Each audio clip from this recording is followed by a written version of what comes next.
Broadcasting. Uhum.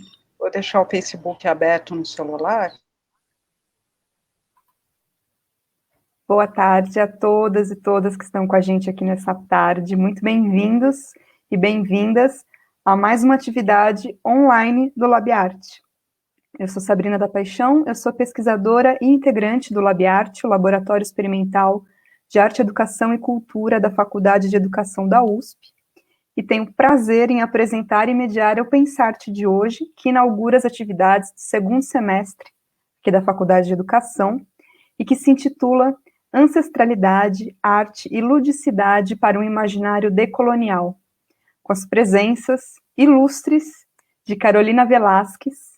Carolina nasceu em Piracicaba e vive em São Paulo, sendo parte da primeira geração brasileira de família boliviana imigrante.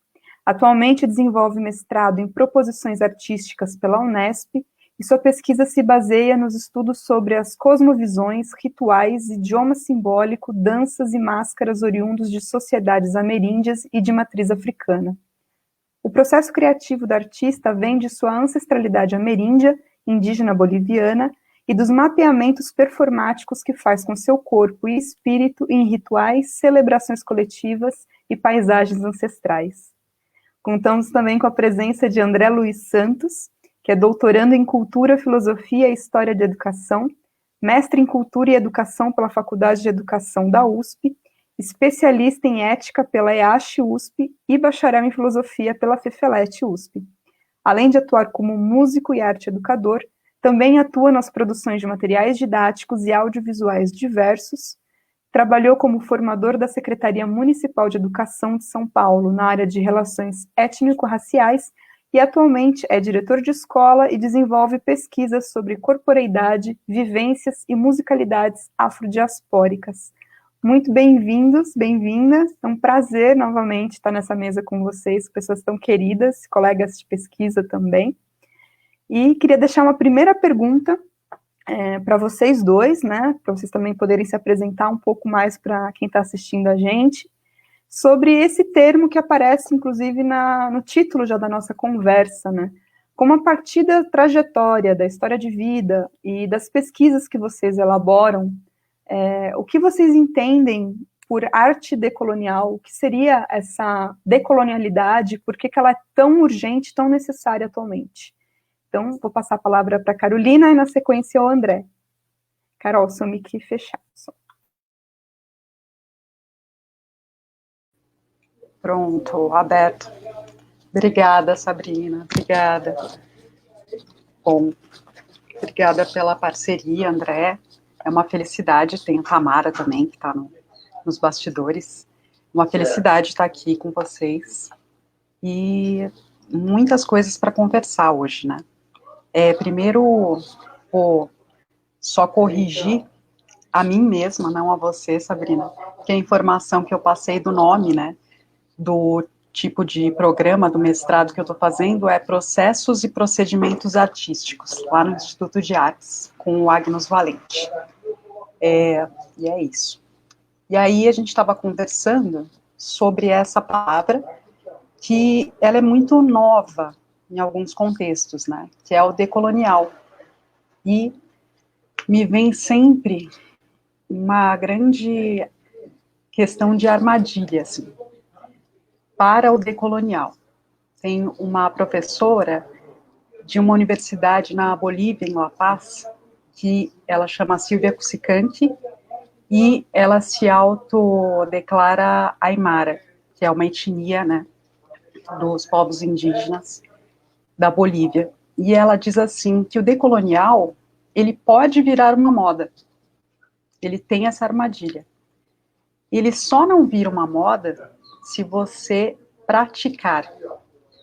Então, já chegamos, né, numa nova voz, que é falar sobre nós mesmos. Então, eu costumo, por exemplo, sair do Brasil, fazer pesquisas de campo pela América Latina. E aí lá eu desdobro o meu olhar. Eu vou conversando, vou fazendo visita em museu, vou frequentando, né, com toda a licença, rituais, conversando com guias, educadores, mediadores, xamãs, e por aí vai. E aí eles vão me dando essa multiplicidade do olhar. E, parafraseando essa mesma professora, Silvia Cusicanti, ela fala da necessidade da gente criar novas epistemes, né, se a gente for também, né, fazer o que a gente está fazendo com o decolonial, falar sobre episteme, é produzir palavras, né, para esse conhecimento que só nós, latinos, vivenciamos, né. Claro que o normal é a gente falar assim, que só nós temos. Não, que só nós vivenciamos. Tem aspectos da magia, né, nos trópicos, tem aspectos da intuição muito fortes. E muitas vezes a arte nos povos ameríndios e na matriz africana, que a arte ela não é separada da vida. E aí eu já estou colocando algumas provocações. Em base em que vamos construir nós, novas epistemes, sobre a nossa própria cultura. Decolonial, ao meu ver, ao meu humilde ver, seria tomarmos a nossa história com a nossa própria voz. E é uma história plural, né? Ela vai contra a construção do Estado-nação, a segregação cultural, racial que existe, decolonial. E aí, o meu orientador, ele diz algo que eu fico pensando. Ele é especializado em hibridismos. E ele fala, vamos pensar que talvez a gente não consegue voltar, a gente não consegue deshibridizar, mas nós conseguimos decolonizar e não descolonizar. E aí, hoje, nós temos 3 pessoas aqui nessa tela que são mestiços. E aonde que entra a decolonização aqui? E aí, tem vários estudos, né? Vários estudos sobre isso. Como colocar a mestiçagem e entender a nossa ancestralidade nesse contexto. Vou finalizar minha fala com uma episteme aimara, que se chama Tcherre. Ela é baseada na cosmovisão andina. Então, fala-se que na cosmovisão andina, diferente da católica, por exemplo, que teria, né, uma parte mal e uma parte ruim, e uma dualidade, e muitas vezes a necessidade, né, de ter algo com muita luz para vir nos salvar, é um tipo de definição. Na cosmovisão andina e também na filosofia oriental, nós temos uma existência onde nós convivemos com os opostos dentro de nós mesmos. O que é ser mestiço? Se eu escolher me autodeclarar um pouco mais próxima de uma ancestralidade aimara, eu não vou estar dando as costas para a minha avó espanhola, porque estou um pouco mais necessitada de resgatar histórias apagadas, aquelas que vêm da minha avó boliviana, da qual parte da família diz ser indígena e parte nega essa história completamente. É aprender a conviver com todas essas histórias dentro de você e dar voz, criar, sentir. Isso seria um pouquinho do que eu entendo do que é decolonizar. Aí depois vou falar um pouquinho mais, mas na prática, na obra e nas obras que são produzidas.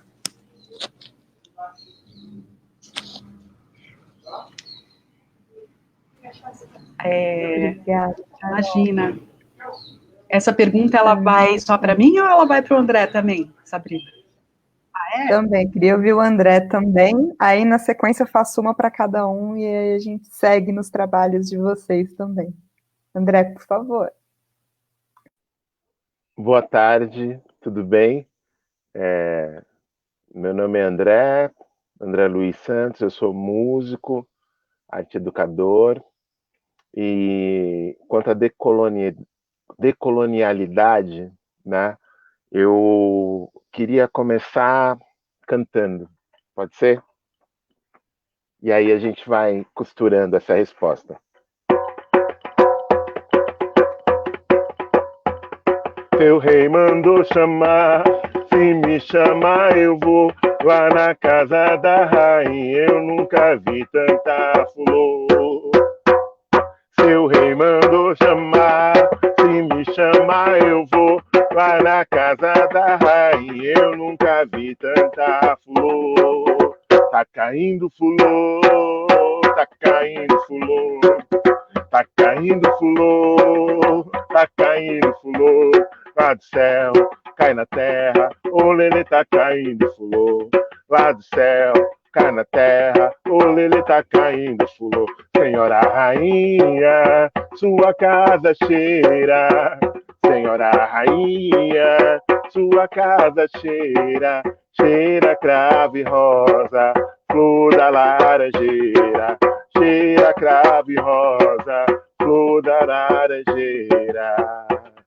Rainha, o seu brinco caiu, deixa que eu apanho pra você. Rainha, seu brinco caiu, deixa que eu apanho pra você.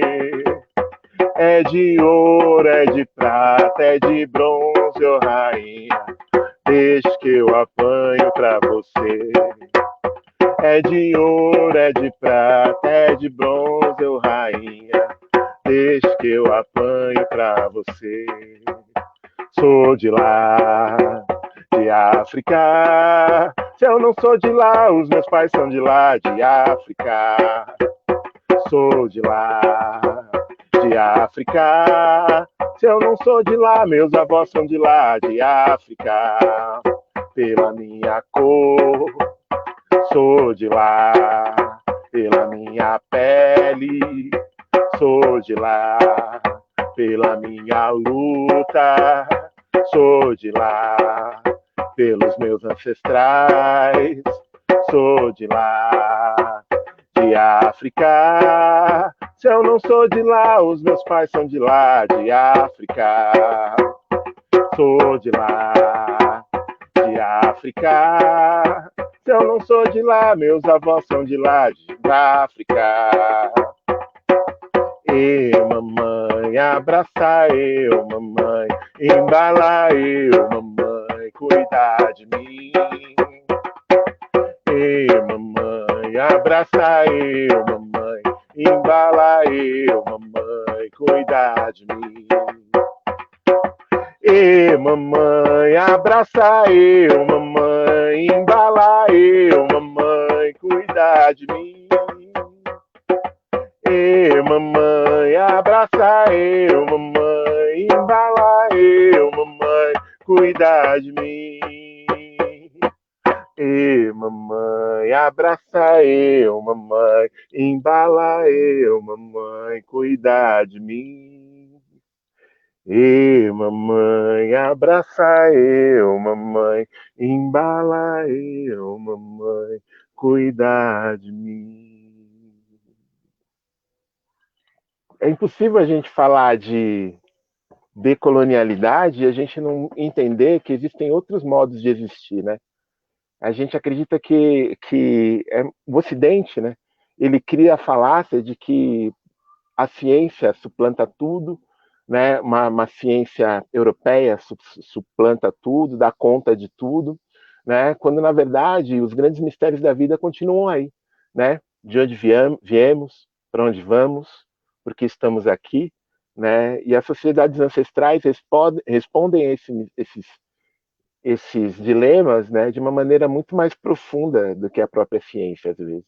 Né? Então, a gente acaba, em nome de uma ciência branco-europeia, apagando o conhecimento, como a Carol muito bem disse, né, apagando os conhecimentos que são diferentes do nosso, né? Apagando essas outras epistemes, cometendo epistemicídios, né? Matando o conhecimento dos outros, né?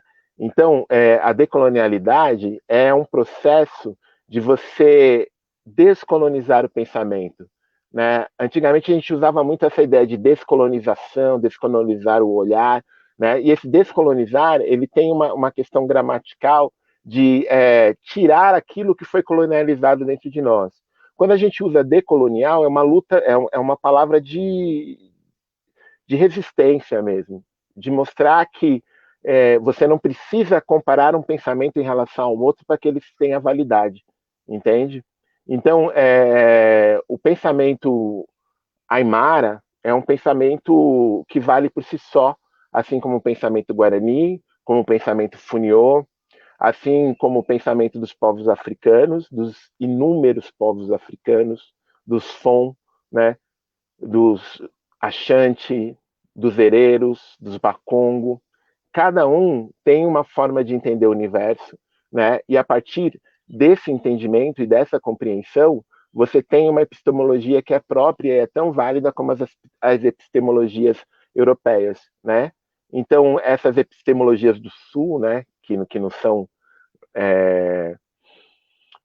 da Europa, tal, são epistemologias que vão tratar com outras questões, né? Por exemplo, na cultura indígena, o sonho é super importante, assim como nas culturas, na cultura P, na cultura Fula, por exemplo, você tem o Amadou Ampateba, que é um grande pensador, né? Que escreveu o texto dele, acho que mais conhecido é um texto que está no História Geral da África, chamado A Tradição Viva, né? E o Amadou Ampateba, num livro chamado Anculeu Menino Fula, ele diz que o sonho é super importante, que não há dissensão entre sonho e realidade, né, para o povo dele.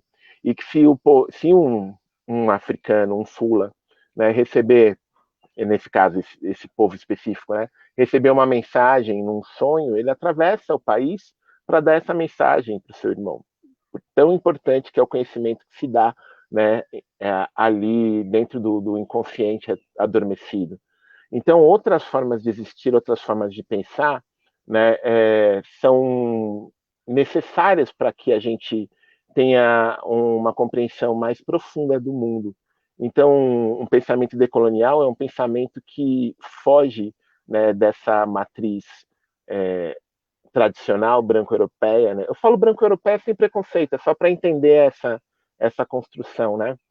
Que nos foi dada por essa história que nos é imposta, né? A gente estuda, a gente sabe tudo sobre Napoleão, né? E as incursões de Napoleão, né? Pela Europa, mas a gente não sabe, por exemplo, que a Etiópia foi o único país da África que nunca foi invadido, né? E que resistiu à Itália, né? Durante as guerras.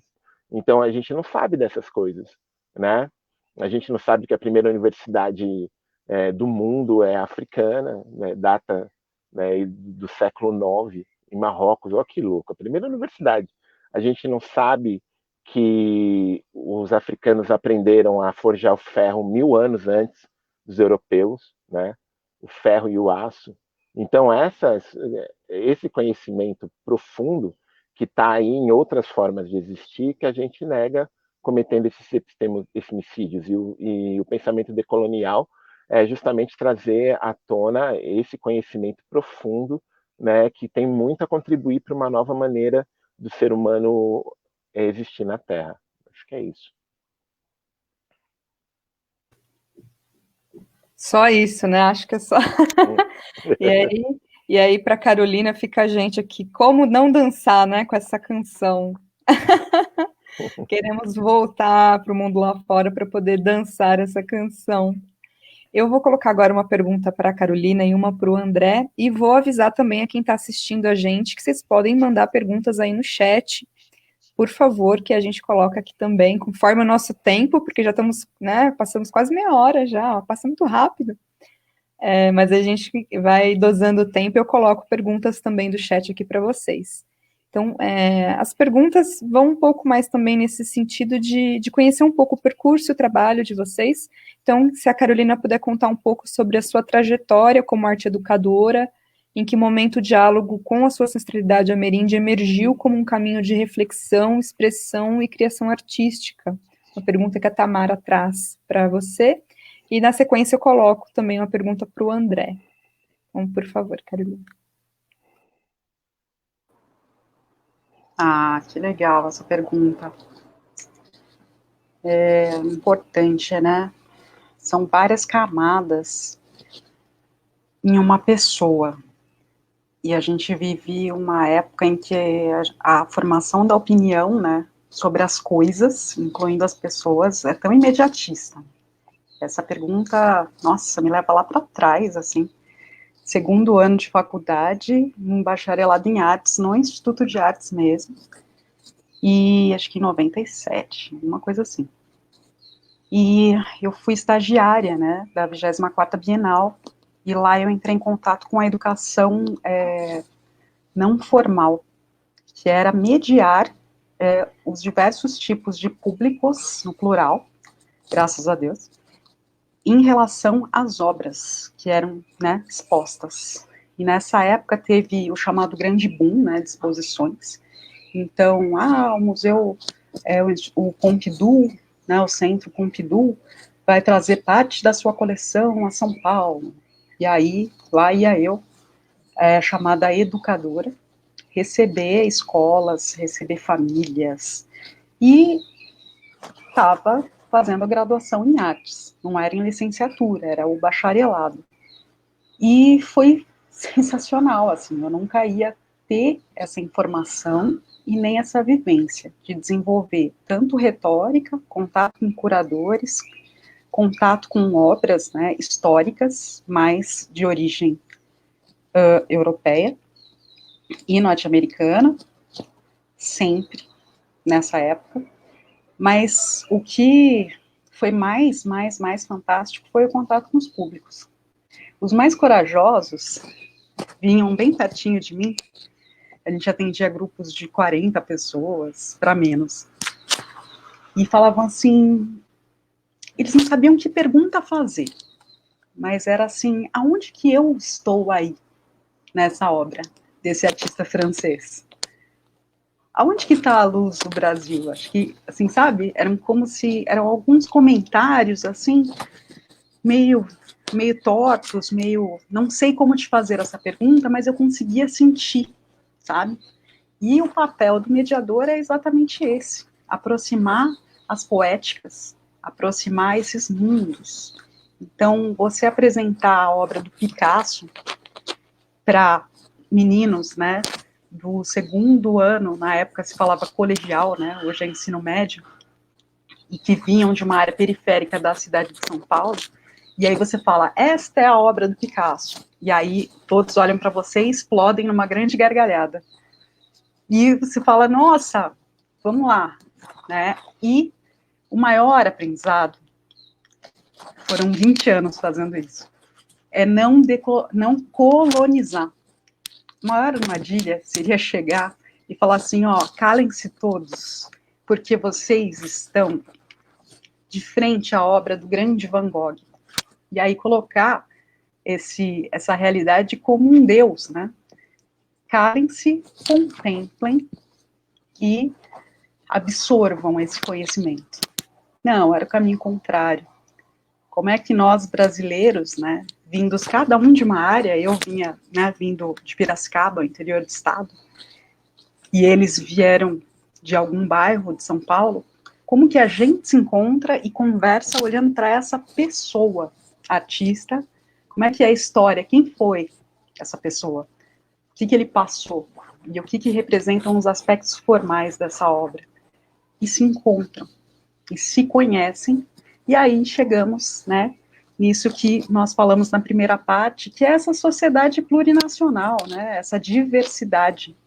Esse foi incrível, assim, foram 20 anos, né, ainda continuo, só que hoje com a empresa K, com os meus sócios, também são educadores e artistas, a gente faz ações educativas, né, pelas unidades de SESC e algumas instituições culturais, formando novos educadores e velhos educadores super profissionais para falar de arte, mas não uma arte que colonize a nossa cultura. Ah, isso foi essencial. Dentro disso, há toda uma influência sobre a minha produção como artista. E aí, é por isso que eu sou chamada, além de artista e educadora, de propositora artística. Aquela que propõe situações. E, claro, nós temos na história, né, e na celebração, na história da arte, vamos colocar Yoko Ono, o Grupo Fluxus, Joseph Beuys, mas vamos vir aqui para a América Latina também, Cecília Vicuña, e também, né, as celebrações coletivas, né, do calendário festivo de vários e vários povos, que traz um compartilhamento de conhecimentos, né, intergeracional, ao cantar, como o André fez agora com a gente, e aí nós vamos renovando valores juntos. Para mim, o meu trabalho em arte e educação, mediação e exposições, é isso. E ser propositora artística é ser arte educadora, sabe? Tem as mesmas bases. E os públicos, todos os públicos, têm direito a desenvolver sua criatividade. Não são apenas um grupo bem nascido que tem direito a ter sua criatividade desenvolvida por uma instituição que legitima a sua criatividade, né? Uma instituição, eu digo, uma universidade. Pode ser também, mas ela pode ser legitimada de outras formas. Então, é mais ou menos esse a minha formação como arte educadora, assim. E agradeço muito a todos os envolvidos, assim, essa história dos educativos. Obrigada, Carolina. Eu vou passar uma pergunta para o André, e aí depois eu volto para a Carolina, que a gente tem os trabalhos dela aqui para ver também, enquanto estão chegando perguntas ali do chat. André, você também, quero saber um pouquinho de como que você começou a construir seu diálogo entre a sua ancestralidade afro-brasileira e o seu caminho como um educador, filósofo e artista, como essas coisas se dão. Sabrina, o meu processo é um pouco caótico, né? Eu acho interessante isso, né? Porque a despeito de eu ter sido, de eu vibrar nessa coisa da ordem, né? A filosofia, eu fiz filosofia na FEFELESH, e a filosofia na FEFELESH, a FEFELESH em si, né? A Faculdade de Filosofia, Letras e Ciências Humanas, ali da Universidade de São Paulo, ela é muito rigorosa, né? É um pensamento muito rigoroso. Por quê? Porque você vai fazer filosofia, você acha que você vai filosofar. E não é isso, né? Você vai reconhecer, né? Eu gosto de usar a palavra reconhecer o pensamento dos filósofos, da tradição filosófica, e você vai refletir sobre ele. Então, esse rigor, né, ele faz com que você... É muito importante, assim, você lê muito bem, você aprende a ler muito bem, interpretar textos muito bem e tal, né? Mas o que acontece? Inevitavelmente, eu sou músico, né? A minha primeira profissão é a música. E eu tocava, eu queria ter o meu pensamento, eu componho, eu queria, né, falar minhas coisas, né? E as pessoas falavam lá na filosofia, não, tem que ficar no texto. Não, Platão.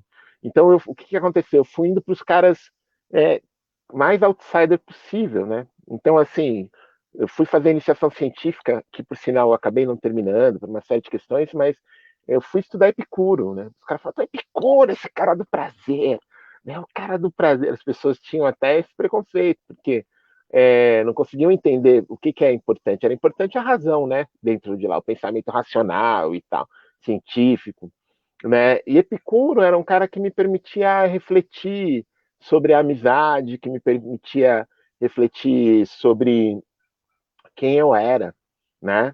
E aí eu fui me redescobrindo, né? Então, por exemplo, essa africanidade, eu não fui criado dentro de padrões africanos, né? Eu sou de tradição católica, né?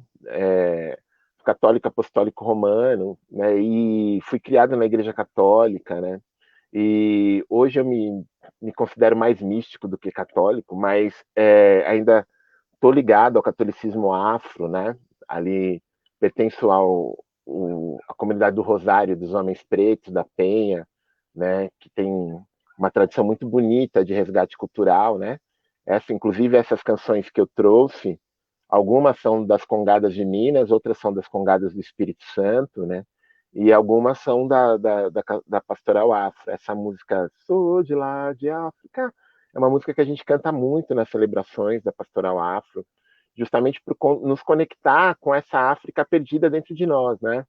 Como a nossa herança cultural, ela, ela, ela não dá para ser resgatada, né, especificamente fio a fio, né? Por quê? Porque esse degredo, esse sequestro que foi a trazida, foi a viagem dos negros até aqui, né? Essa violência acabou também com a possibilidade de encontrar nossas origens, né? Rui Barbosa mandou queimar os registros, então a gente não tem registro de chegada de navio, a gente não sabe os nossos nomes, né, de família tradicional. Eu não sei se eu sou Bakongo, se eu sou Nagô, eu não sei, né? Então a gente acaba se reconectando com a África simbólica, né? E a gente constrói esse ressignificado. Por quê? Essa ressignificação. Por que eu estou dizendo isso tudo? Porque eu fui me descobrir negro, eu tinha 19 anos, né? Então, assim, foi uma construção até chegar em quem eu sou, né? E aí, a partir desses 19 anos, que eu fui conhecer coisas da negritude, fui estudar a história da África, fui estudar cultura africana, fui quebrando, e a cada dia eu quebro um preconceito, é muito louco isso, né? Porque a gente acha que não, mas o racismo faz com que nós tenhamos uma série de preconceitos dentro da nossa cabeça, assim como o machismo, né? Eu não sei se vocês perceberam que eu quis fazer uma homenagem para vocês nas canções, né? A maioria das canções que eu fiz foram canções de homenagem a mulheres, né? Porque o pensamento africano é um pensamento muito material, assim, em sua maioria. Tem lugares que não, né? Tem países e povos machistas dentro da África, mas a grande maioria, né, entende o feminino como uma forma de pensamento, é diferente desse patriarcalismo do Ocidente, né? Então, eu, por ter sido criado por mulheres, e aí eu coloco muitas aspas aí, esse ser criado por mulheres foi criado dentro de um contexto em que o machismo era questionado a todos os dias e a todo momento. Então, me fez buscar outras formas de conexão com o universo. Então, a arte, para mim, sempre foi uma maneira de compreender, e eu achava que isso, eu falava, pá, o que eu estou fazendo não é sério, né? Então, assim, quando eu fui ser professor, então, eu fazia essas coisas de cantar na aula, de trazer outros conhecimentos, eu falava, você acha que isso não é sério? Até que eu conheci o Marcos Ferreira, que foi meu orientador no mestrado.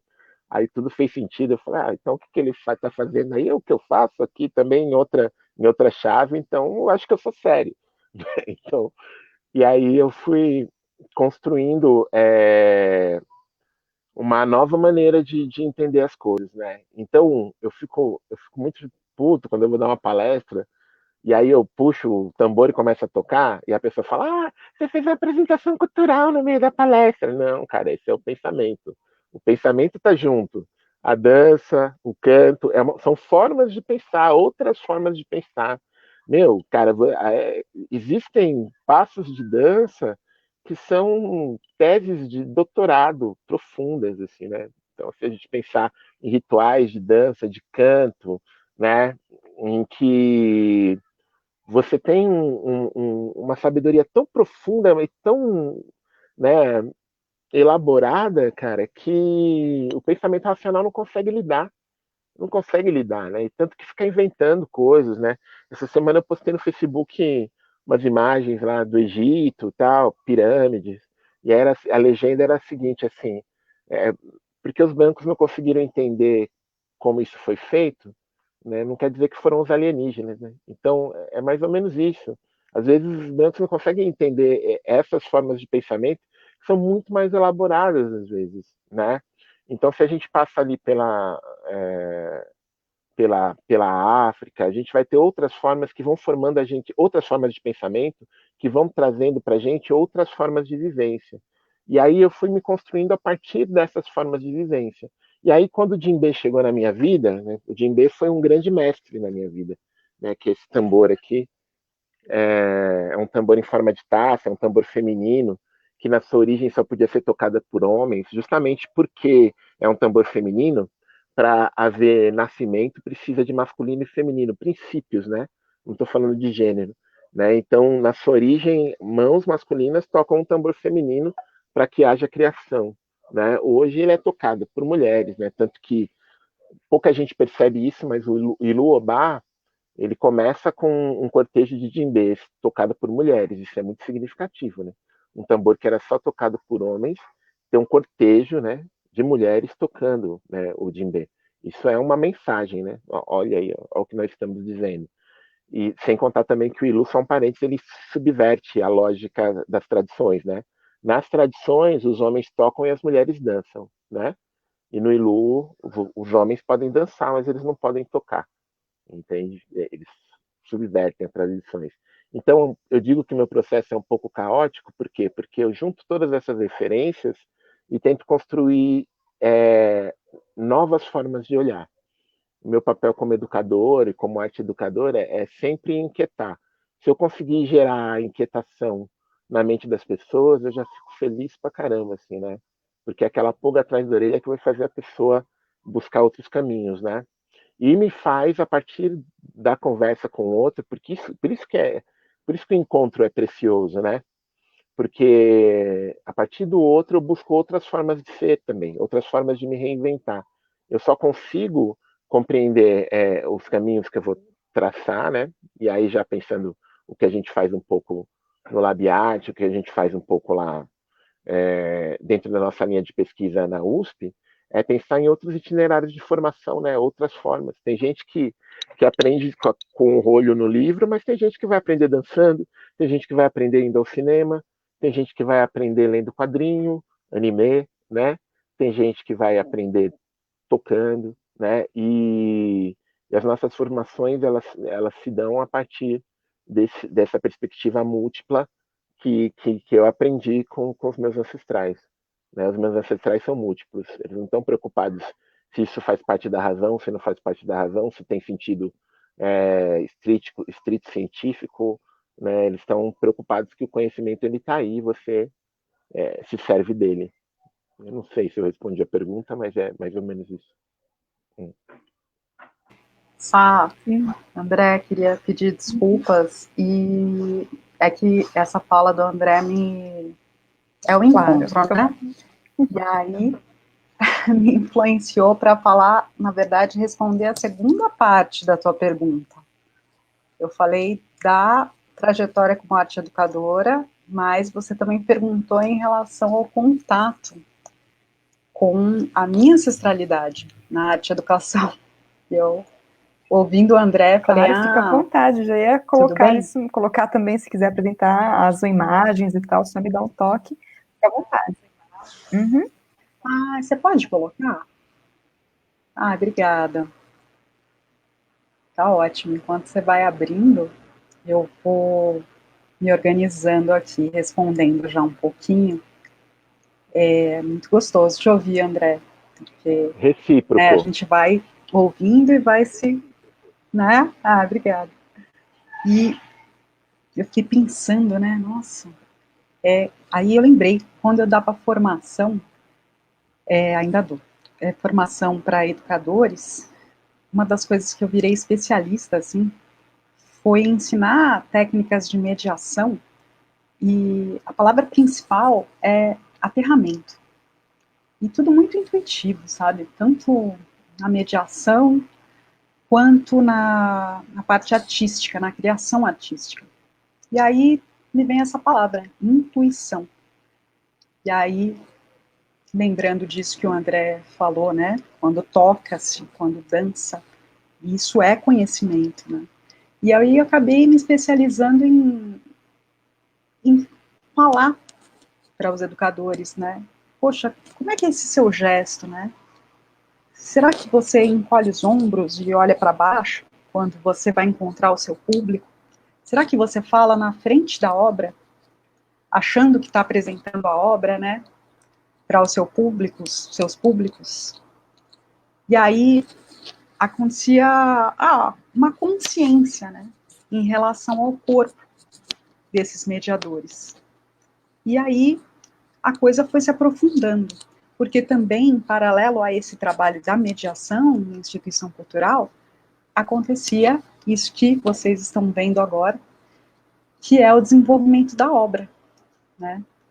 Essa é uma foto, né, um registro do meu filho, Tumbal Velasquez, que costuma fotografar as minhas performances, e nós estávamos na praia de Peruíbe, né, que fica perto de uma reserva, e a energia de lá é extremamente forte.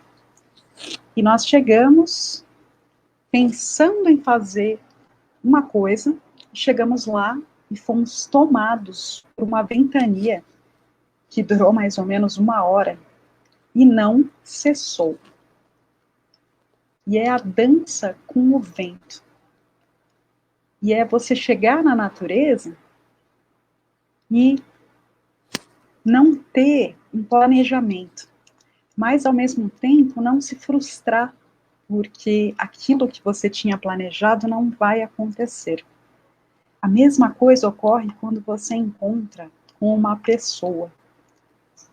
Você prevê quem seja aquela pessoa, mas olhando nos olhos e realmente escutando, enquanto aquela pessoa fala, se você estiver aterrado, você não vai reagir à fala dela, você vai continuar, dar continuidade àquela conversa.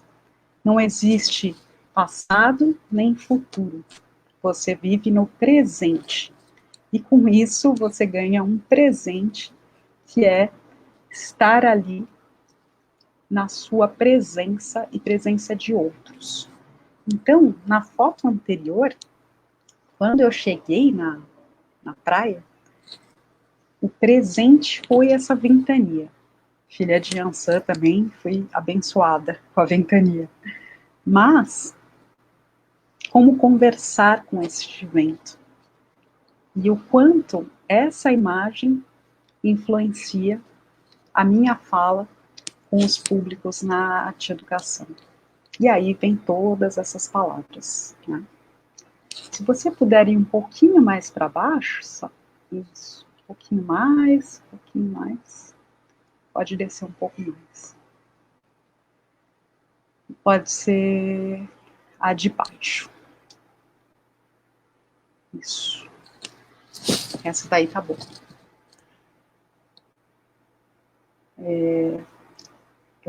Então tem a parte da proposição artística. Na proposição artística, alguém me chama e fala, olha, Carol, nessa unidade, por exemplo, pode ser uma unidade do SESC, que é um atendimento para várias famílias, pode ser Fundação Casa, pode ser o grupo de abrigo de mulheres que sofreram maus tratos, são vários os tipos de público que vêm até a mim. Eu não procuro, eles vêm. E aí, nesse caso, tinham me chamado para entrar em contato com o público de Inhotim, depois do crime ambiental ocorrido em Brumadinho. E eu fui e fiz um trabalho com os educadores, e nesta cena eu estou com os jovens, cujas famílias, alguns, tinham falecido durante o desabamento das barreiras. E aí começam a surgir as simbologias. Então, é nisso que a fala do André faz eu começar a lembrar, né, dessas outras ferramentas de conhecimento, todos abraçados, e nós estávamos durante uma vivência, proposição artística, onde todos respiramos juntos. E aí eu conto histórias que contêm montanhas, histórias onde deuses são montanhas, e, tal como acontece em alguns rituais na Bolívia, de origem, vamos dizer, indígena, existe a fumaça. E a fumaça ela vai ser o elo que leva os agradecimentos pela sua existência até os ventos. E esses ventos vão entrar em contato com todos os elementos outros da natureza. A fumaça rosa, que para mim é a representação de Pachamama. O que é, então, essa ligação, finalizando? Da minha história, filha de bolivianos, que teve muitos e muitos apagamentos recentes, né, pós-colonização e durante as colonizações, eu acabo que, por meio do meu corpo e das minhas vontades, trazer de volta esses símbolos. A fumaça, a respiração, o aterramento, o estar junto, o contar histórias, como se fosse um trabalho ritualístico e celebrativo. Lembrando que na história dos povos originários, né, de novo eu vou trazer essa teórica por quem eu estou apaixonada, que é a Silvia Kuczykant, ela fala que muitas vezes acontece dos povos originários terem que sair do seu local de origem para poder ir para o meio urbano. Muitas vezes lá tem que se relacionar com o colonizador, e aí é onde nascem os mestiços. Quando ela diz acontece essa migração, nós temos outras comunidades que separam um pouco, em teoria, o calendário ritualístico do calendário festivo. Mas nós bem sabemos que os aspectos rituais estão sim nas festas, tal como numa conversa anterior que conversamos com o André, e ele aponta a presença dos toques de candomblé numa bateria de escola de samba. É tudo isso, todas essas ligações, e essa oportunidade, né, de promover um pouco do meu mundo, um pouco do que eu consigo resgatar da minha história a outros jovens. E as histórias que vão surgir de cada um deles, que vocês estão vendo nas imagens, são outras narrativas, outros resgates de memórias. Falei bastante, vou dar uma parada, depois eu retorno.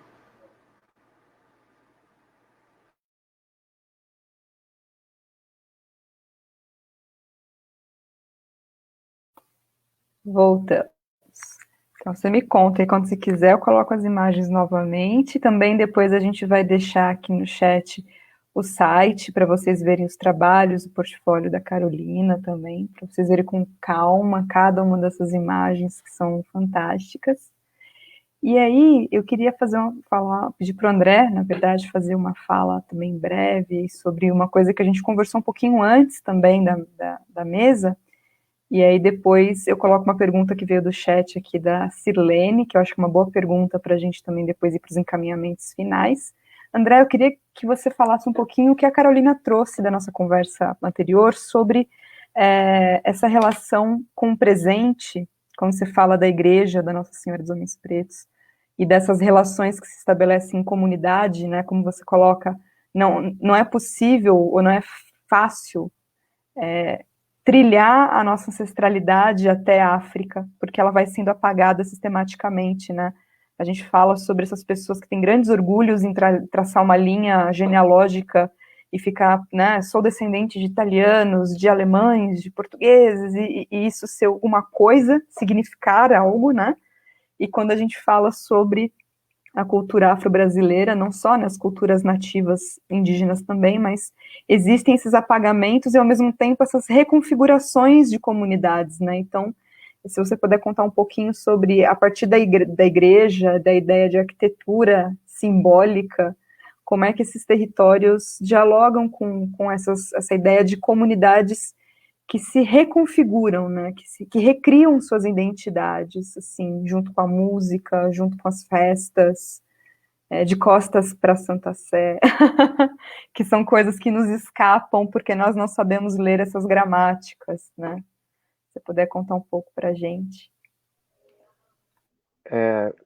Sabe, eu estava ouvindo a Carolina aqui com os ouvidos atentos e emocionado, né? Porque são muitas similaridades, né? Eu acho que antes disso é importante a gente partir de um ponto que ela levantou que é fundamental, né? Na festa popular, no rito, você não tem futuro, não tem passado, você tem um presente contínuo, você tem o instante, né? Você habita o instante. Essa estrutura que a arte faz com a gente, né? A música, às vezes a gente fica falando só, por exemplo, justamente porque a gente está decolonializando, né?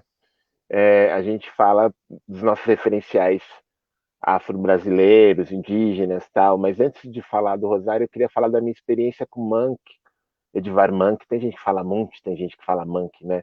Com o grito, cara, que virou uma coisa da cultura pop, né? Mas teve uma Bienal. Eu acho que a importância das Bienais também é um pouco isso. Nessa Bienal tinha Basquiat, tinha Paul Klee, e eu acho que é importante isso, não é porque a gente é preto que a gente não pode dominar a cultura erudita, né? Eu acho que é importante também, né? E da mesma maneira que eu gosto de jongo, eu gosto de ópera, e a gente tem que entender que a gente é esse elemento complexo, né? E eu queria falar da minha experiência com o Grito, né? Eu gostava muito do Grito, esse quadro e tal, e quando eu vi o Grito, eu parei, cara. Eu parei. Eu fiquei uma hora parado, literalmente, uma hora parado na frente do grito. Entendeu? De tão profundo que ele foi, de tão angustiante, de ver a textura, de ver o que era aquelas cores, né? De conseguir ver o pigmento na tela, né? E isso para mim foi uma experiência em que eu parei, eu entrei no quadro, né? E eu fiquei um tempo lá. E nesse momento o relógio cronológico, o tempo do Cronos parou, né? E eu entrei num tempo do Kairos, assim, e fiquei lá, entende? Então essa experiência com o Monk para mim foi fundamental e ela pode acontecer com várias coisas, né?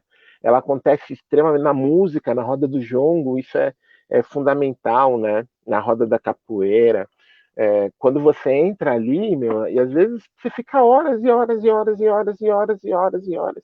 Eu tenho meu irmãozinho Tita Reis, né, que é lá do Jongo dos Guarnais, cara, que é um jongo moderno, uma comunidade, né, de vida e uma comunidade de jongueiros, tal.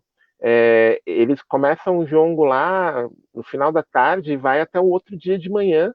E assim, né, a inspiração da cachaça, da festa e tal. E vão indo, por quê? Porque ali o tempo para, né? Para a gente que é ocidental, a gente não consegue entender isso, né? Eu que cresci na periferia, vou dar um exemplo bem tosco, mas é bem interessante. Antigamente, quando alguém ia encher laje, a gente falava que ia bater uma feijoada, porque chamava os amigos, né? E hoje as pessoas contratam betoneiras, tal, né? Mas era isso, chamava os amigos e a gente ia carregar as latas de concreto para encher a laje daquela pessoa. Mas a gente sabia que depois enquanto a gente enchia aquela laje, né, meu, tinha lá mulheres fazendo feijoada e tinha uma galera tocando pagode, tocando samba lá embaixo.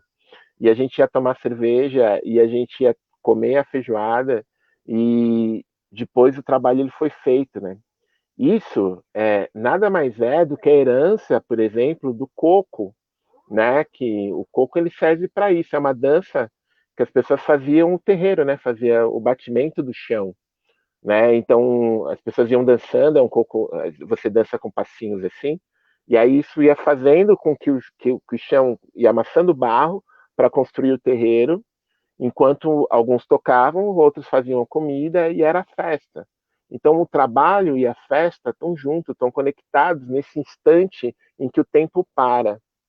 Então, o que acontece? A gente está num contexto urbano em que a gente vai perdendo as oportunidades de vivenciar esse Kairos, né? A gente vai ficando cada vez mais sendo massacrado pelo tempo do relógio e esquecendo o tempo da natureza. Então, quando a gente vai, por exemplo, quando eu conheci o Rosário num contexto de formação, né? Eu era formador da DREPENHA, pela Secretaria Municipal de Educação, em relações étnico-raciais, e fazia contato com pessoas, né? E aí eu conheci o pessoal do Movimento Cultural PEN, eles falaram, a gente está fazendo uma celebração lá na Igreja do Rosário. Eu falei, que legal, eu estava querendo ir lá, tal. E a gente tem uma festa todo ano, né? E eu falei, pô, que legal, vamos lá. E aí, quando eu fui lá, eu fiquei bestificado. Por quê? Porque você vivencia uma negritude que dá voz, né? Dá voz a pessoas que têm uma sabedoria profunda e muitas vezes nunca foram ouvidas, né? Olha que louco, né? Então, você tem, por exemplo, lá várias coisas que começaram a acontecer a partir dos reinados. O que é a festa, né? É uma festa baseada nas festas de coroação de reis, né? Do rei do Congo, né? E da rainha Ginga, né? Então, todo ano são eleitos reis e rainhas. Eu fui rei de festa, né? Mas como disse todo capitão de guarda, uma vez rei, sempre rei. Então, continuo sendo rei. Né? Hoje é o rei Tel e a rainha Rosângela, que representam o Rosário. Esses reis têm o papel de representar a comunidade do Rosário nas outras festas, e tem festa de São Benedito, Nossa Senhora do Rosário, que é muito diferente, né? O catolicismo afro é muito, muito louco, porque ele acolhe todo mundo, acolhe o pessoal de religiões de matriz africana, acolhe ateus, acolhe quem quiser estar junto, tá lá, né? E o que acontece? Então, todo ano tem esses reinados e tal, e essa festa vem as congadas, maracatus, né? Vem o pessoal do jongo para participar ali no Largo do Rosário da Penha. Que aí a gente chega na arquitetura da igreja para ir terminando, né? Para a gente ir conectando outras coisas. O Largo do Rosário, né? Ela é a única igreja do Rosário dos Homens Pretos que encontra-se no seu lugar de origem aqui em São Paulo. Todas as outras ou foram modificadas ou foram demolidas. Em Guarulhos restou só uma marquise, demoliram. Né? A igreja, que é a igreja que se entende como tradicional, que é a igreja do Paissandu, que é a igreja dos Homens Pretos, que tem no Lago do Paissandu, ela era onde é a Bolsa de Valores hoje. Né? Então ela foi mudada de lugar. E a igreja da Penha é a única que continua. E ela foi construída por mãos escravizadas no início do século XIX, né, com a sua frente voltada, né, aliás, com as costas voltadas para a Catedral da Sé. Se você prestar atenção na arquitetura simbólica da Igreja Católica, todas as igrejas da cidade elas têm a frente voltada para a Catedral da Sé. Se você prestar atenção, você vai ver que é mais ou menos isso. A Igreja da Penha é a única que tem as costas, porque é um processo de resistência, porque os escravizados não podiam entrar na igreja. Né? Até hoje, tem padres que não deixam as congadas entrar na igreja, os tambores entrar na igreja. É uma briga. Né? Por quê? Porque eles não entendem isso como uma manifestação religiosa, eles acham que é uma religião religiosa ligada ao catolicismo. Né? E é muito profundo, né, a religiosidade das congadas, né, meu? Quando você é saravado por uma comunidade, uma congada, o que é ser saravado? É ser abençoado por ela? Meu, é um negócio fenomenal, cara. A gente foi abençoado, eu fui coroado pela congada de Congonhas do Campo, né? Mas também estava lá a congada de Carmo de Cajuru, que são as congadas que vêm para cá de Minas, né, meu? Eu só chorava, cara. Eles tocavam ali, assim, era uma coisa assim fenomenal. Umas menininhas de 8 anos com as gungas tocando, e pá, pá, pá, pá, pá, pá, pá, pá, pá, pá.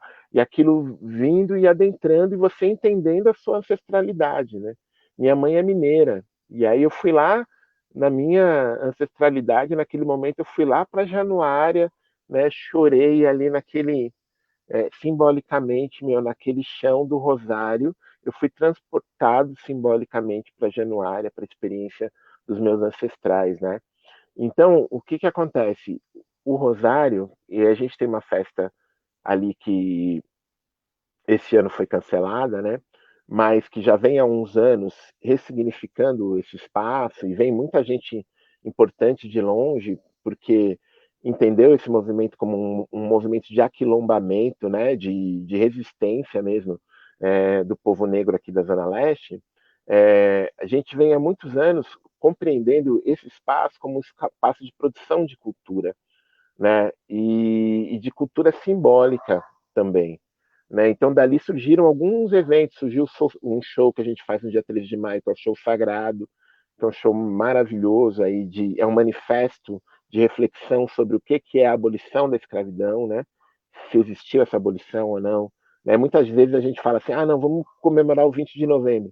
Mas aí, fazendo pesquisa histórica com os nossos amigos historiadores, Júlio, Patrícia e outras pessoas, geógrafos também, né? Chegou-se à conclusão de que houve comemoração, cara, que as pessoas foram lá para a casa do Antônio Bento no dia 13 de maio e comemoraram esse momento, que não foi dado pelo branco, foi uma luta construída, né, pelos negros e tal. Então, tudo isso a gente conseguiu trazer a partir do conhecimento que é produzido lá no Rosário. Do Rosário também, com a cabeça do Tita Reis, do Renato Gama, que são produtores musicais maravilhosos, eles trouxeram as pastoras do Rosário, cara, que é um negócio fenomenal, cara. As pastoras do Rosário são senhoras, né? Algumas aí que vão de 40 a 60, 70, 80 anos, e mulheres que às vezes nunca tinham pisado num palco, mas que têm uma sabedoria, um conhecimento, e elas estão ganhando o mundo, né? Gravaram com Emicida, gravaram com Matheus Aleluia, né, com Ponto BR e outros caras aí, estão ganhando o mundo, né, e estão mostrando o seu conhecimento, a sua estrutura, o seu modo de ser, o seu modo de existir, quebrando os preconceitos de serem mulheres, de serem negras e de serem, em sua maioria, idosas. Ó que louco, né? Então, para os homens, né, no Rosário, a gente está discutindo muito essa não vou usar essa palavra não, eu ia falar toxicidade, eu não consigo falar toxicidade, olha que louco, né? Essa estrutura tóxica, né, do machismo, né, o que é ser homem, né? Numa conversão, o Renato Gama musicou alguns poemas da Conceição Evaristo, e a Conceição Evaristo falou para ele em dado momento assim, ó, vocês precisam ser homens melhores para as nossas mulheres negras, né? E a gente está refletindo muito o que é ser homem negro, porque há um estigma profundo, né, do homem negro de abandono, de largar, de ser, e a gente está discutindo muito isso, porque há um processo estrutural que faz que a maioria dos homens negros sejam assim. Então a gente está discutindo esse entrecruzamento entre o machismo, o racismo, né, o ser homem, ser negro, e como combater essa construção para que nós sejamos homens melhores, né, para o mundo e, sobretudo, para as nossas mulheres. Então, o Rosário ele traz essa sabedoria, essas construções e muitas coisas que vêm aí para a gente, né? Falei demais, né? Falou nada, tá ótimo. Acho que é isso, para que a gente conheça, né? Acho que também o Lab e todo o nosso trabalho também é de difusão desses conhecimentos para que as pessoas saibam onde as coisas estão vibrando, né? Porque há muito desalento. Então a gente precisa encontrar os pontos de conexão e contar essas histórias. Então, obrigada mesmo.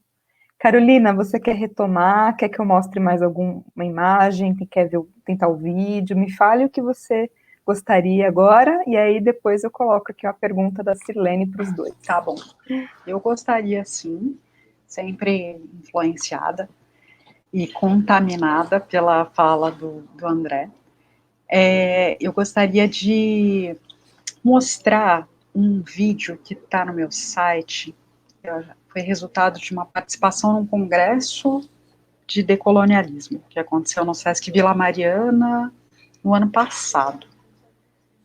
Se você puder passar para a gente, Sam. Eu sei que eu te enviei 2, mas é aquele que vai ser passado por inteiro e que está numa moldura redondinha. E quando você vai procurando, esse aí. Podemos assistir, depois eu falo um pouquinho.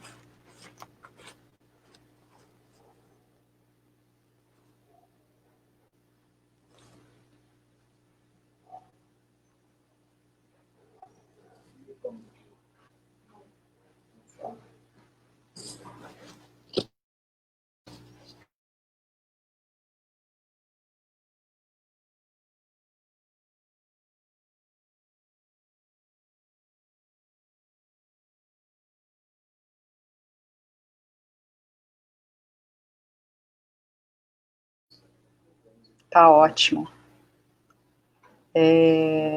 Depois eu convido vocês a entrar no site, é só colocar no Google Carolina Velasquez Arte, e aí lá vão ter vários registros, né, e depoimentos de resultados dessa proposição, que é chamada Performances Fabulosas. E o que vocês viram é um trecho, né, são muitas pessoas que são desconhecidas entre si. Elas estão compartilhando gestos, criações, até posso chegar a falar de uma catarse, onde o corpo está descondicionado daquelas regras, né, a que os nossos corpos são submetidos diariamente. E uma frase, né, que o André fala no começo, que há muitos modos de existir. Então, por que que estamos, né, passamos muitos anos de nossa vida, de nossas vidas sentados, em fileiras, e esperando, né, alguém dar conhecimento. Isso é uma estrutura, né, é bom por um lado, é ruim por outro. E muitos corpos se negam, né, muitos alunos se negam a receber esse tipo de estrutura, e eles levantam, eles falam demais, eles ficam irritados, existem vários sintomas. Por quê? Porque em alguma parte desse aprendizado, cantar, dançar, e aí, como foi passado nesse vídeo, é uma dança que ela vem da memória, é uma dança que surge. Ela estava apagada, estava enterrada. E aí, na proposição, como vocês podem ver, tem músicos, alguns são do candomblé, outros são de escola de samba, e eles vão escolhendo e tocando, executando algumas músicas, são dadas máscaras, vestimentas, e acontece uma espécie de ritual, que não chega a ser uma apropriação, mas acontece uma celebração festiva, aonde as pessoas podem descondicionar a sua memória, e isso traz consequência no corpo. Tá? E isso faz parte de ir contra um massacre de nossos corpos. E aí eu trago outra teórica, né, que está me ensinando muito, que é a Julieta Paredes Carvajal. É a criadora do feminismo comunitário, aquela que diz nem o patriarcado e nem o matriarcado. Todos os sistemas massacram os nossos corpos. Seremos livres e seremos iguais. E ela diz, não adianta, né, chegar alguém e dizer, o progresso, 50 anos em 5, devemos trabalhar, o nosso valor se dá pelo que produzimos. Se outros modos de existir é apenas, e isso é uma provocação, apenas ser, e existir, e estar. Então, eu vou pedir para que você introduza o outro vídeo, por favor, e enquanto você vai colocando ele, eu vou aproveitar para propor uma respiração em conjunto. Antes de você dar o play, Sam, que a gente experimente de fato aterrar para poder assistir. o que vocês vão ver é um outro registro. Ele pode passar de uma forma muito automática, como várias informações passam pela nossa vida, a todo momento, a cada segundo. Mas nós podemos aterrar. Lembrar que ritual é uma palavra criada, é uma episteme criada na Europa. Ela não é uma palavra, uma episteme criada por nós. E aí, voltando ao que o André fala, na verdade, essa tal arte, ela está muito no nosso cotidiano. Está ali, em viver o momento. Vamos viver o momento antes de assistir o vídeo? É rapidinho. Eu convido a quem estiver nos assistindo que inspire. Coloque o ar para dentro do seu corpo, da forma que você quiser. 1, 2, 3 e inspire. E depois solte esse ar.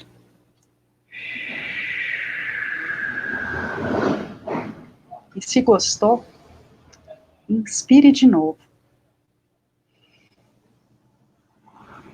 Quem quiser pode segurar um pouquinho esse ar. E depois solte o ar de novo. A maioria de vocês talvez esteja sentado. Sinta as partes que o teu corpo toca. No sofá, na cadeira. Sinta a ponta dos seus pés. E aquela barriga que dizem pra gente não ter, ou fingir não ter, solte-a. E inspire com muito prazer, deixando essa barriga bem grande e sem culpa. Inspire.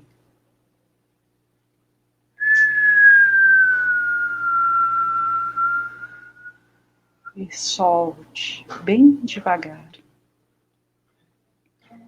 Vai, você consegue. De novo.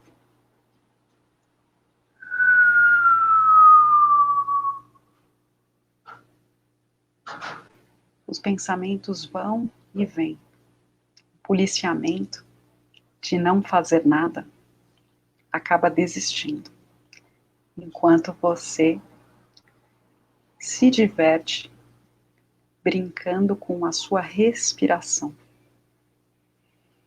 Brincar é estar no presente. E passamos a respirar como outros seres que existem conosco. Nossos animais. Como filhotes de cachorrinho. Está respirando? É a pergunta que eu faço para todos. Às vezes respiramos automaticamente, assim como vivemos automaticamente. Então, antes da gente terminar, aproveite, sorva bastante ar.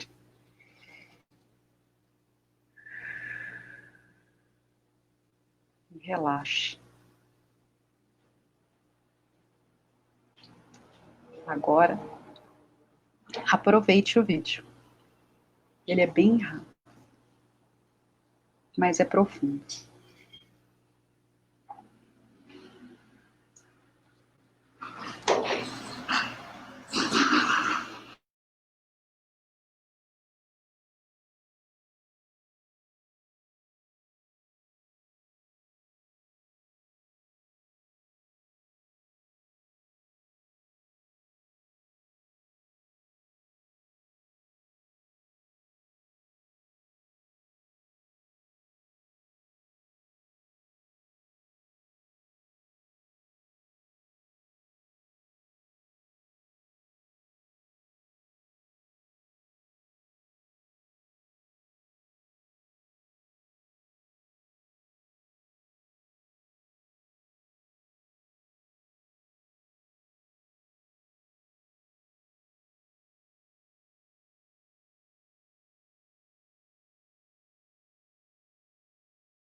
Obrigada.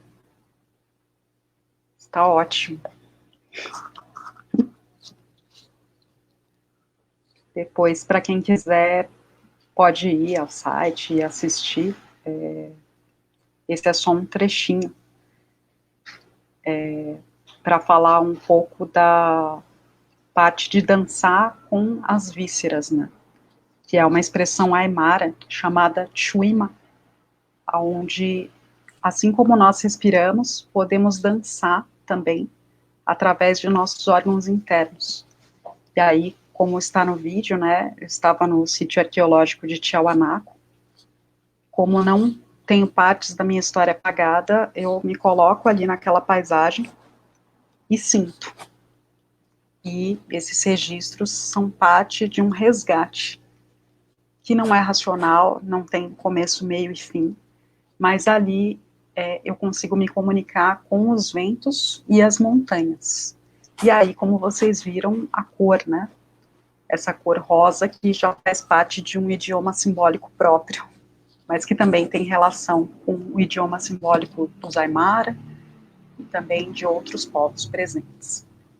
E é esse o objetivo, pela arte-educação, pelas proposições artísticas, trazer à tona cada vez mais essas sensações que nós sabemos que fazem parte da nossa vida, mas não temos uma legitimidade por instituições, né, que estão ao nosso redor, da nossa sociedade. Então, é juntar tudo isso e escrever as nossas histórias. Obrigada.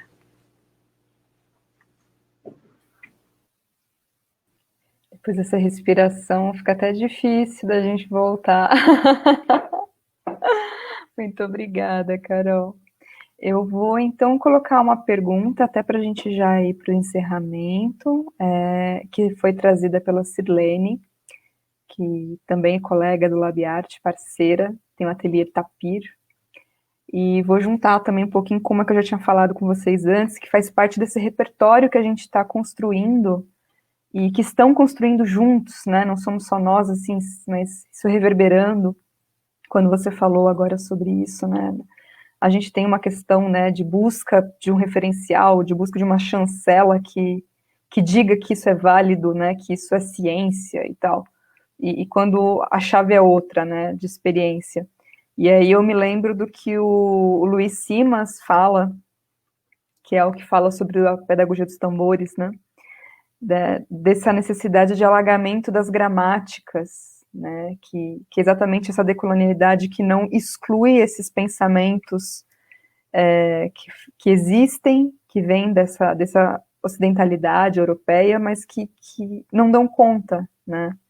Então, nós temos ali os pensamentos filosóficos cartesianos ou outros ali, né, dionisíacos e apolíneos, e ele fala que nós temos também os exunisíacos e os xalofânicos. Então, quando se entende Exu enquanto pedagogia e enquanto filosofia e epistemologia, e isso também é válido, isso também traz sentido. Então, a Sirlene traz essa pergunta, deixa eu ver aqui, a arte das culturas tradicionais ameríndias e afrodescendentes não são apenas contemplativas. Como seria uma pedagogia voltada para esses fazeres e saberes? Eu acho que comunga bastante com o que vocês disseram, quando a gente fala, né, em arte-educação, em construção e desconstrução dessas pedagogias, e vocês puderem falar um pouquinho como vocês pensam, imaginam, praticam, né, voltando a essa ideia de que é na vivência e na prática que se exercita esse olhar, como pensar essas pedagogias que dão conta desse instante, desse olhar, dessa ancestralidade vivida. Então, se quiser começar, André, e depois a Carolina, agora, aí a gente segue.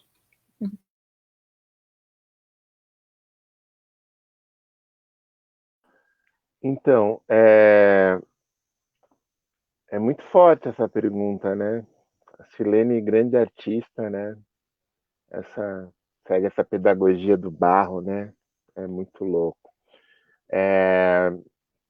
quando a gente pensa nas sociedades tradicionais, né, eu acho que é importante a gente pensar assim, o Ocidente e a contemporaneidade trouxeram fragmentações, né? A gente tem um universo fragmentado.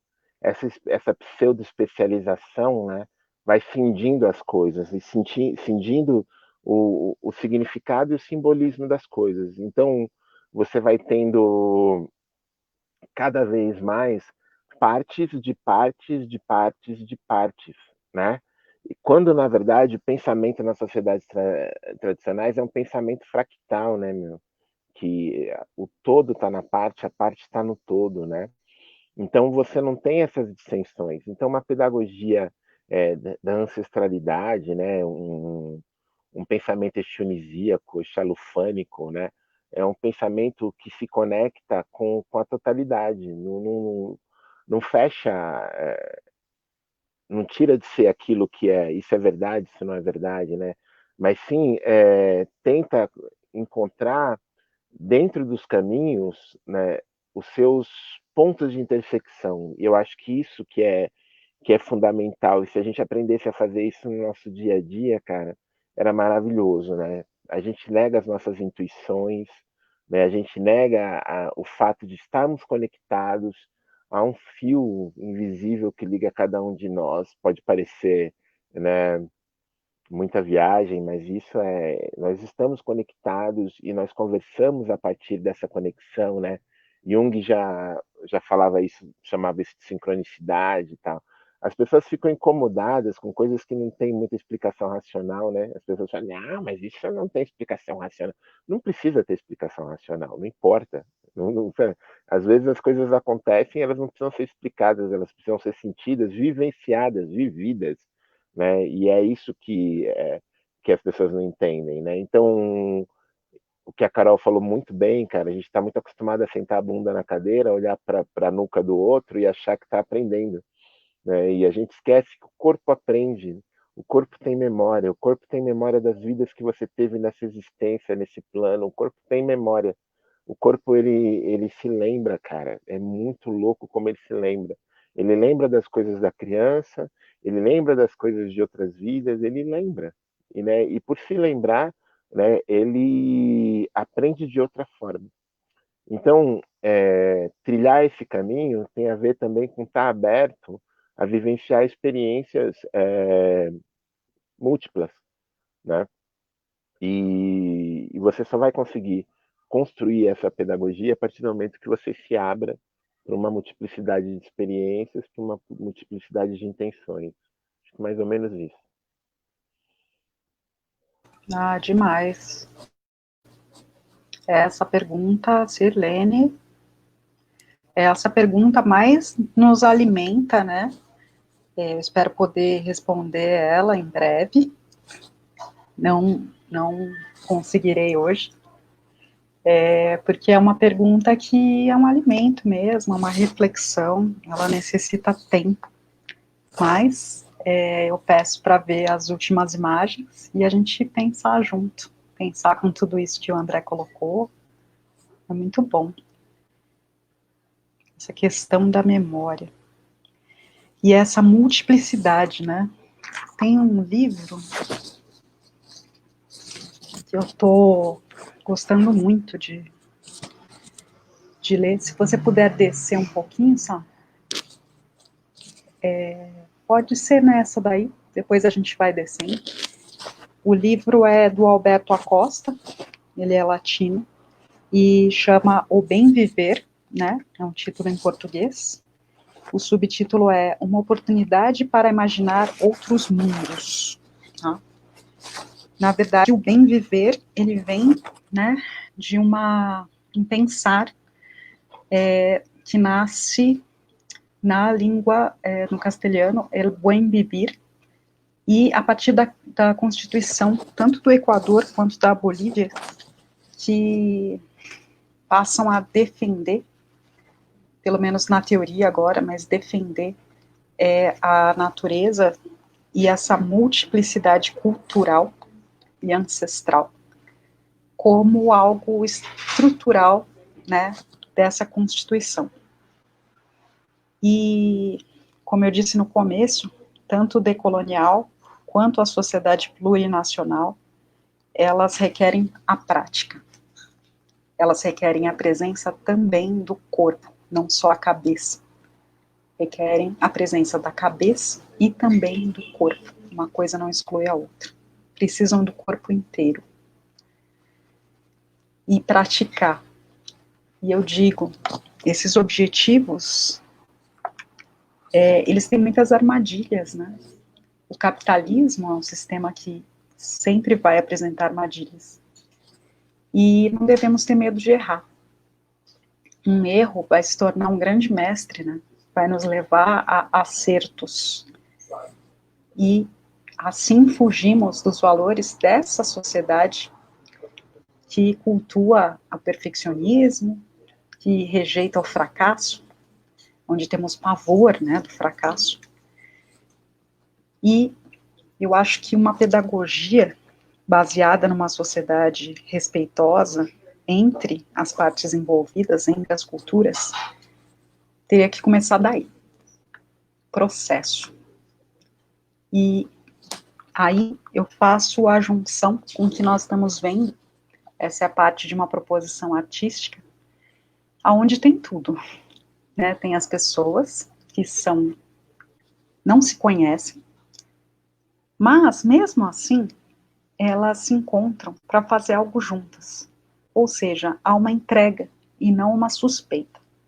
E elas são convidadas a colocar sementes doces, vários tipos de milhos, favas, nessa questão, eles vêm da Bolívia, através de um ritual que chama Lacoa, aonde você faz o seu pacotinho, que se chama pago, e vai oferecer um agradecimento.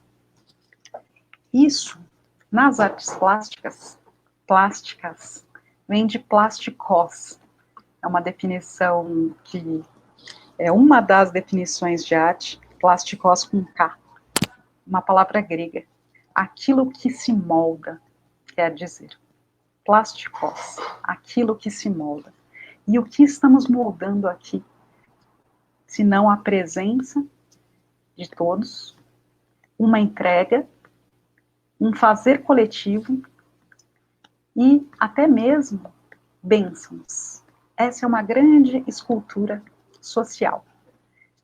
E aí nós chegamos numa definição da arte no campo ampliado, que é inaugurada por um pensador alemão chamado Joseph Beuys, que foi professor, participou, segundo a tese da Dália Rosenthal da USP, do exército nazista, e voltamos a falar de erro e acerto, por que não? Estamos falando de vida, mas que faz muito pela arte, aproximando a arte da vida e formando até a universidade livre, onde todos, né, de qualquer classe social, nessa universidade, podem adentrar e desenvolver a sua criatividade.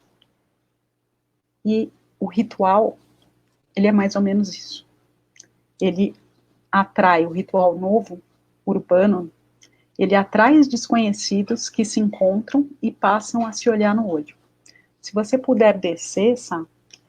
Isso que eu estou tagarelando, para mim, essa foto está ótima. Seria uma base, né, de iniciar o pensamento sobre, né, essa pedagogia que a Sirlene nos questiona.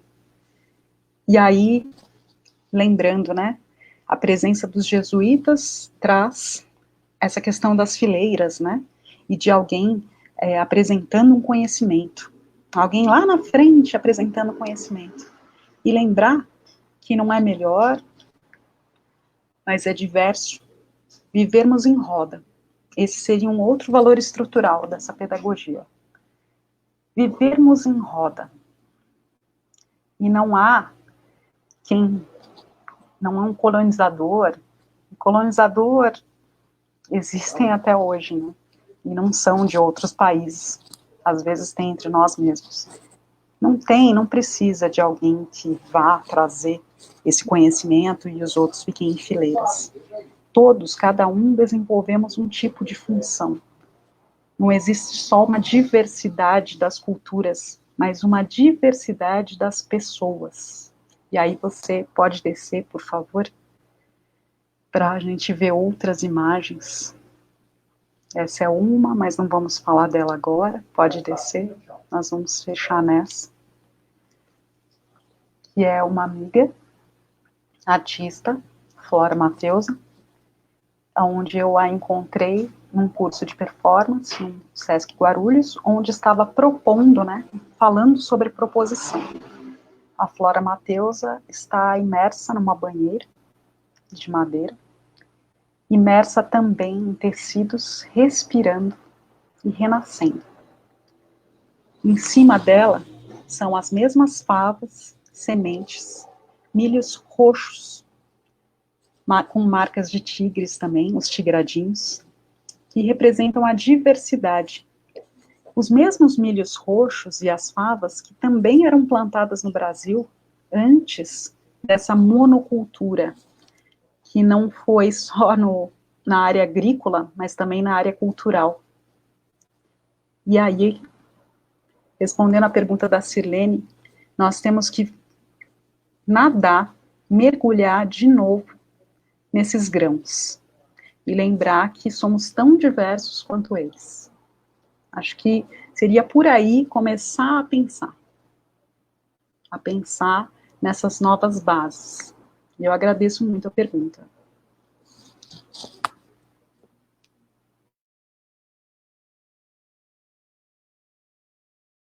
Obrigada, Sata. Termino a minha resposta por aqui. Obrigada, gente. A gente está chegando já ao nosso, né, limite que a gente se colocou, e aí eu queria fazer uma pergunta a vocês, se vocês gostariam de fazer uma pergunta um ao outro, algum comentário, alguma coisa que eu não tenha colocado também, que vocês gostariam de falar. Então, fique muito à vontade também, porque me parece que é um encontro de sintonias, então acho que se tiver também alguma curiosidade, algum comentário que vocês queiram fazer um ao outro, estou à disposição aqui, fiquem à vontade.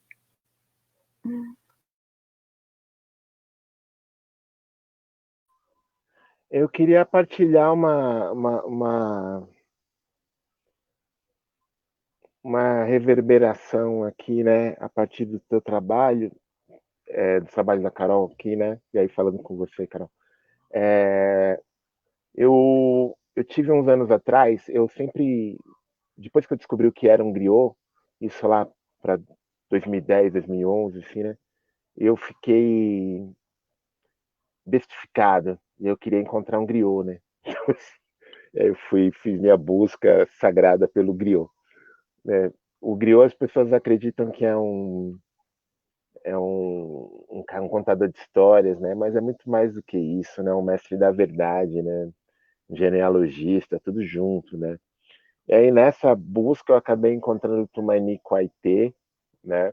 Que é um griot de Burkina Faso, filho de Sotigui, né? Irmão de Hassani, e que muitos aí do Labiate conhecem, né? E o Toumani, numa vez que eu tive numa formação com ele falou que quando Peter Brook, né, que fez o Mahabharata e Senhor das Moscas e outras coisas, né, do centro de pesquisa de teatral lá da França, né, e teve lá com o pai dele, né, e eles faziam os exercícios de teatro, o, o Sotigui virou para ele e falou, mas isso é brincadeira das crianças, as crianças fazem isso aqui o tempo todo, né, e é isso que eu estava tentando entender, né, tentando compreender, esse modo operandi, né, que não é o da tradição, né, ancestral, ele é um modus operandi que mimetiza, né?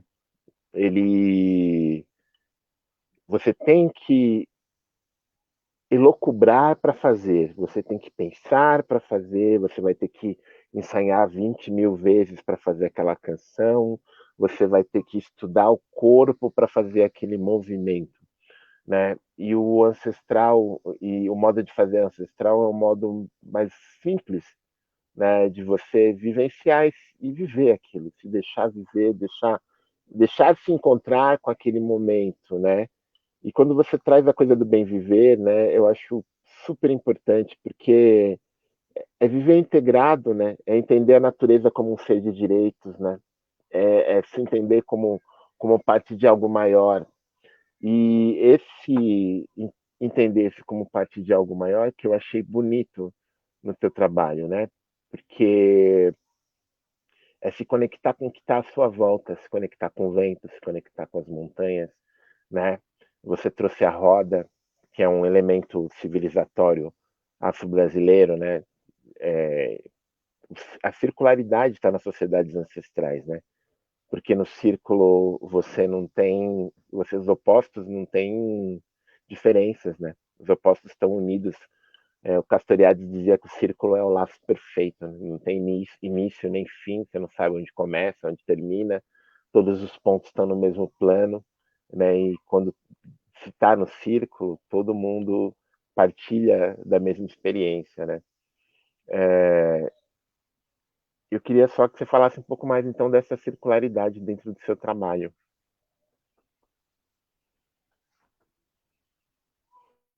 Ah, que interessante. Nossa, gostei muito. Obrigada. Eu acho que também é uma questão, assim, que vai me alimentar muito. Agora eu estou em processo de escrita, né, para logo mais no início do ano ter a qualificação de mestrado. E essa questão do mestrado, ela organiza muito, né, essa proposição chamada Performances Fabulosas, que acontece desde 2012. E tem muito desse contexto que você cria pra gente, sabe? De, no começo, né, antes de 2012, eu fazia muitas pinturas também. E eu chamava de aspectos da intuição, assim, sonhos, e não tinha certeza, não sabia como falar, como passar isso para o mundo, sabe? E eu fui passando por várias fases a partir de quando começou essa ideia da proposição. E como você diz, né, ela não nasce pronta, não teve ensaio. E algumas pessoas chegavam, né, depois de uma proposição, e algumas falavam que sensacional, e outras diziam, nossa, fracassou, né?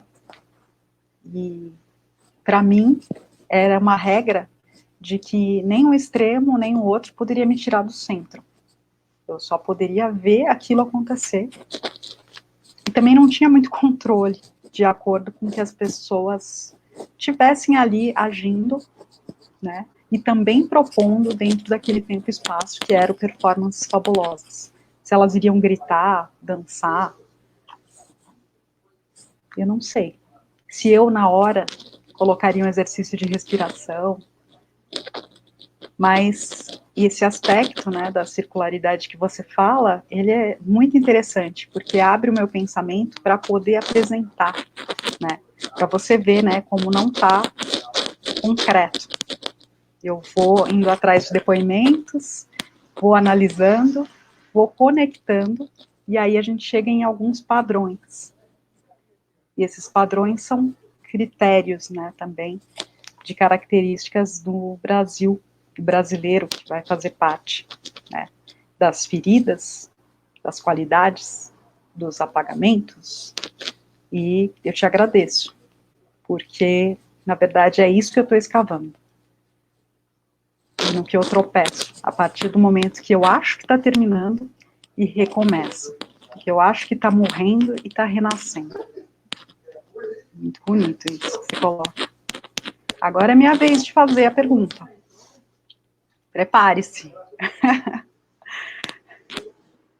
A gente está vivendo a pandemia, e graças a Deus, com essas tecnologias, estamos conseguindo movimentações internas criativas. Eu já aproveito para agradecer assim, toda a movimentação interna que essa live causou e está causando em mim. E depois dessa pandemia, com certeza, Sabrina, André e todo mundo que está nos bastidores com certeza vamos fazer uma grande celebração. E aí, a música. Que música que você cantaria nessa grande celebração? Com todos envolvidos. Depois que a gente puder se encontrar.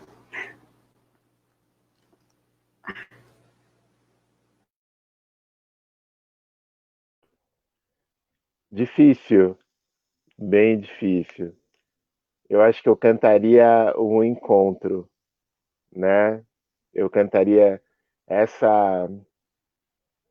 É muito forte para mim. Quando eu estava escrevendo meu mestrado, me bateu três coisas, né? Eu não sabia de quase nada, mas eu sabia de três coisas. Eu sabia que as coisas começam no silêncio.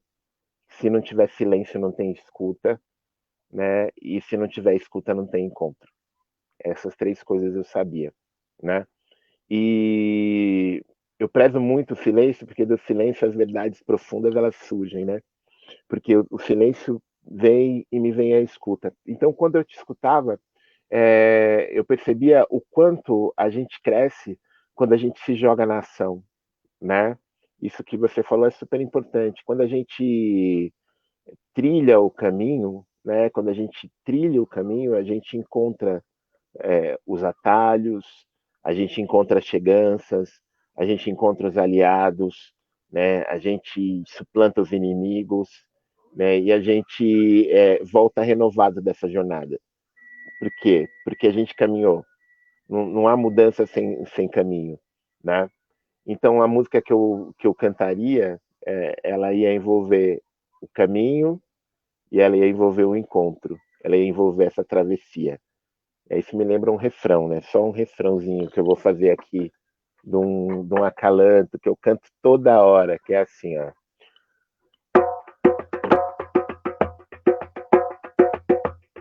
Kama indoto yakome kusumwa kamunao gopa kamimani yakome ondoka kamunani ta ukitaka unaweza kurudi ndani wa moyo wangu ukitaka unaweza kurudi ndani ya tumbo wangu. Ulale malaika, ulale mwana wangu, ulale, ulale, ulale, ulalalalalalalale. O que eu cantei quer dizer assim, ó.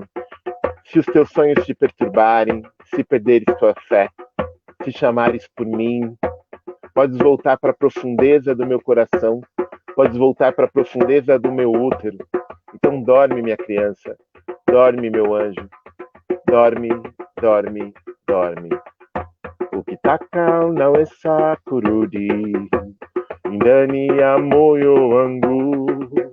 Ukitaka unaweza kurudi ndani ya tumbo wangu. Ulale malaika, ulale mwana wangu, ulale, ulale, ulale, ulalalalalalalale. A gente às vezes precisa adormecer para despertar, né? E aí me veio mais uma canção, cara, que depois você falou, eu lembrei, mas essa é do coração, é da criança, assim, da minha criança interna, que é uma canção do Bob McFerrin, que é assim, ó.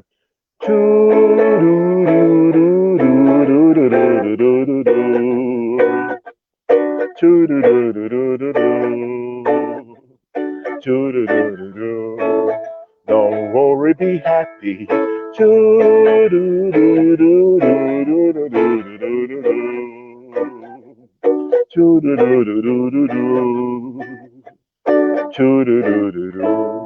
Don't worry, be happy. Não se preocupe, seja feliz, né? Eu acho que é isso que eu queria, que eu cantaria, né? Seja feliz.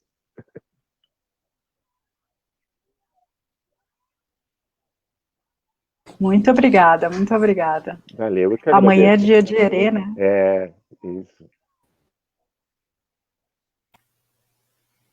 E aí, gente, aí eu sou a chata que chega, que fala que estamos terminando esse encontro, que a gente não quer que acabe. Mas acho que foi precioso. Eu agradeço muito também essa oportunidade de poder partilhar, encontrar amigos nessa condição de isolamento, a gente não poder se ouvir e se tocar de alguma forma. A gente tem um monte de gente aqui no chat que acompanhou. A Fabiana Rubira está aqui, ela tinha pedido música, então a Carolina leu os pensamentos da Fabi, várias pessoas dando um Linda oi Fabi, aqui. grande Depois eu parceira. convido vocês a olharem. A Fabi está por aqui, a Nádia, Viviane Lopes, Ângela, a Cristina Velasquez, a Cássio Castro, o pessoal que acompanhou a gente. E essa foi uma primeira live, né, do Labiarte, acho que começamos com chave de ouro, e com esse encerramento aí chamando os herês, as crianças que também fazem parte do nosso lab, fazem parte dos nossos saraus, dos quais sentimos saudades, né? Esperamos poder voltar logo para a nossa celebração lá no nosso espaço físico, né?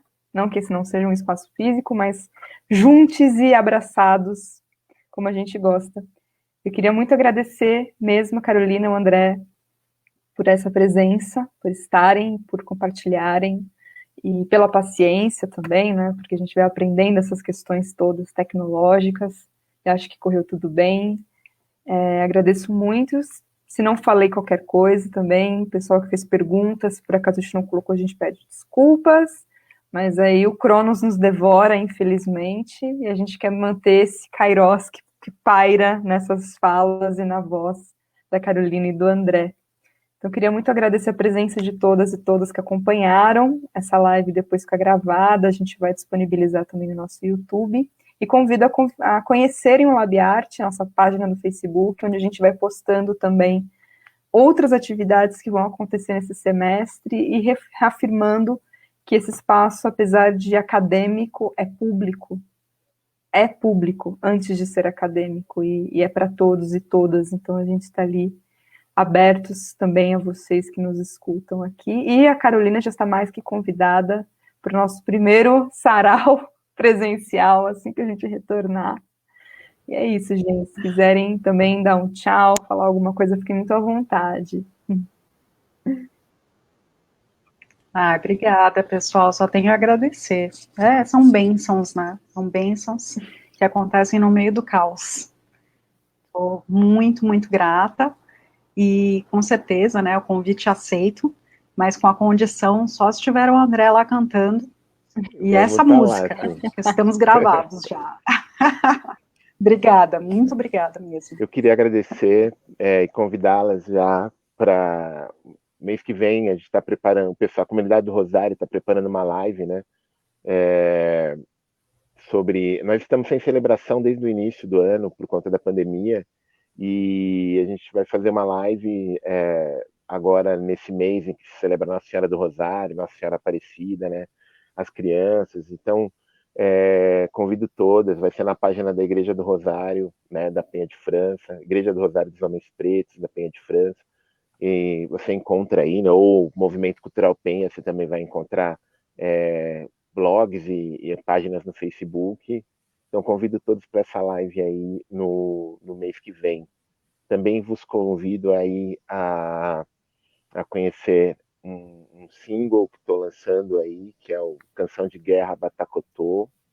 Tá nas minhas páginas do Instagram, do Facebook, tá na página do Labiarte aí. É uma canção que surgiu num show sagrado, né? E foi gravada em outro e tá aí trilhando um pouco daquilo que a gente faz. Então, se vocês puderem curtir lá, eu agradeço também. Então é isso, gente. Todas essas referências também estão aqui na nossa página. A página da Carolina também já foi disponibilizada para vocês conhecerem mais e poderem ver os vídeos e novamente ver aquelas imagens com toda a calma que demanda esse observar. E a gente agradece a presença de todo mundo que foi com a gente até agora. Até mais, uma boa tarde, até o próximo Pensarte do LabArt.